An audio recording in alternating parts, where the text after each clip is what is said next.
নমস্কার বন্ধুরা, দিনটা ছিল আমার বাড়ির লক্ষ্মী পুজোর দিন। আর পুজো উপলক্ষে কিন্তু দুদিন আগে থাকতেই বাড়িতে তামঝাম শুরু হয়ে গিয়েছিল।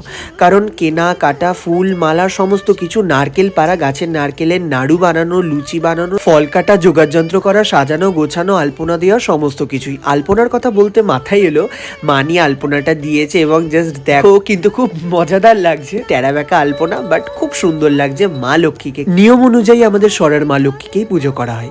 আর পাশেই রয়েছে আমাদের ঘর আলো করে সোনার টুকরো ছেলে ছোট্ট মিষ্টি গোপাল। ঘরোয়াভাবেই সবটা হয়েছে খুব সুন্দরভাবে। আর আরতি করার পর সেই আরতির তাপ মাথায় নেওয়া, তারপর পুষ্পাঞ্জলি দেওয়া, আর সব শেষে ঠাকুর মশাই সকলকে শান্তির জল মাথায় দেওয়া। আর হ্যাঁ, গোপী সোনাকে এখানে লুচি, নাড়ু, সন্দেশ খাওয়ানো হচ্ছে, কারণ এটাই আমরা পরবর্তীতে প্রসাদ হিসেবে তো গ্রহণ করব এবং গোপুকে তো সন্ধেবেলায় কিছু না কিছু দেওয়াই হয়। আজকের জন্য এই খাবারটা। আর এখানে ঠাকুরমশাই বাবাকে মাথায় শান্তির জল ছেটালো। আর আমাদের বাড়ির নিয়ম হচ্ছে লক্ষ্মী পুজোর পর পাঁচালি পড়ে জলের মধ্যে খই ভাসানো। সেই জন্য আমাদের বাড়ির বাইরে কুয়োতে মা, কাকিমণি, মানিরা সবাই এসেছে জলে খই ভাসাতে। আর হ্যাঁ, পূর্ণিমার রাতে দেখো কি সুন্দর, অসম্ভব মায়াবী সুন্দর এই চাঁদময় আকাশ, খুব সুন্দর লাগছে। এবার চলো প্রসাদটা খেয়ে ফেলি। ভিডিওটা কেমন লাগলো অবশ্যই জানিও। দেখা হচ্ছে পরের ভিডিওতে, বাই।